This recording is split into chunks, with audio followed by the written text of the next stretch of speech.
ಗಂಜಿಹಾಳ PKPS ಚುನಾವಣೆಯಲ್ಲಿ 12 ಸ್ಥಾನಗಳಿಗೆ ನಡೆದ ಚುನಾವಣೆಯಲ್ಲಿ 9 ಸ್ಥಾನಗಳಲ್ಲಿ ವಿಜಯ ಸಾಧಿಸಿದ ಕಾಂಗ್ರೆಸ್ ಪಕ್ಷದ ಅಭ್ಯರ್ಥಿಗಳಾದ ಮಹಾಂತೇಶ ಮಲ್ಲಾಡದ, ಶ್ರೀಕಾಂತಯ್ಯ ಹಿರೇಮಠ, ಸಂಗನಬಸಪ್ಪ ಪಾಟೀಲ್, ಮಹಾಂತಪ್ಪ ಮೇಟಿ, ದುರ್ಗಪ್ಪ ದೊಡಮನಿ, ಕನಕಪ್ಪ ತಳವಾರ, ಶಂಕರಪ್ಪ ಅಚನೂರ, ಗುರುನಾಥ ಶಿರೂರು, ಹನುಮಪ್ಪ ಕಾಳಿ ಅವರನ್ನು ಕರ್ನಾಟಕ ವೀರಶೈವ ಲಿಂಗಾಯತ ಅಭಿವೃದ್ಧಿ ನಿಗಮದ ಅಧ್ಯಕ್ಷರು ಹಾಗೂ ಹುನಗುಂದ ಮತಕ್ಷೇತ್ರದ ಜನಪ್ರಿಯ ಶಾಸಕರಾದ ಶ್ರೀ ವಿಜಯಾನಂದ ಎಸ್ ಕಾಶಪ್ಪನವರ ಅವರು ಸನ್ಮಾನಿಸಿ ಅಭಿನಂದಿಸಿದರು. ಈ ಸಂದರ್ಭದಲ್ಲಿ ಹುನಗುಂದ ಬ್ಲಾಕ್ ಕಾಂಗ್ರೆಸ್ ಅಧ್ಯಕ್ಷರಾದ ಶ್ರೀ ಗಂಗಾಧರ ದುಡ್ಡಮನಿ ಅವರು ಸೇರಿದಂತೆ ಹಲವು ಮುಖಂಡರು ಉಪಸ್ಥಿತರಿದ್ದರು.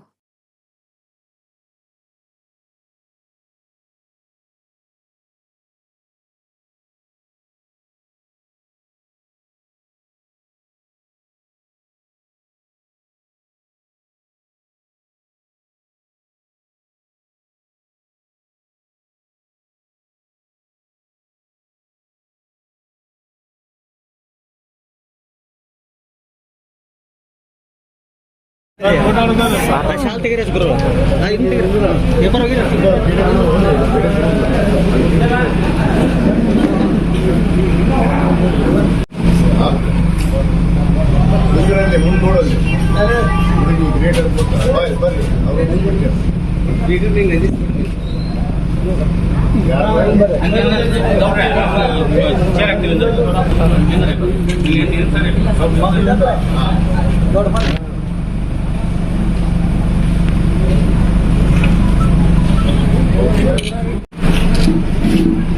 ಆಯ್ತಾ?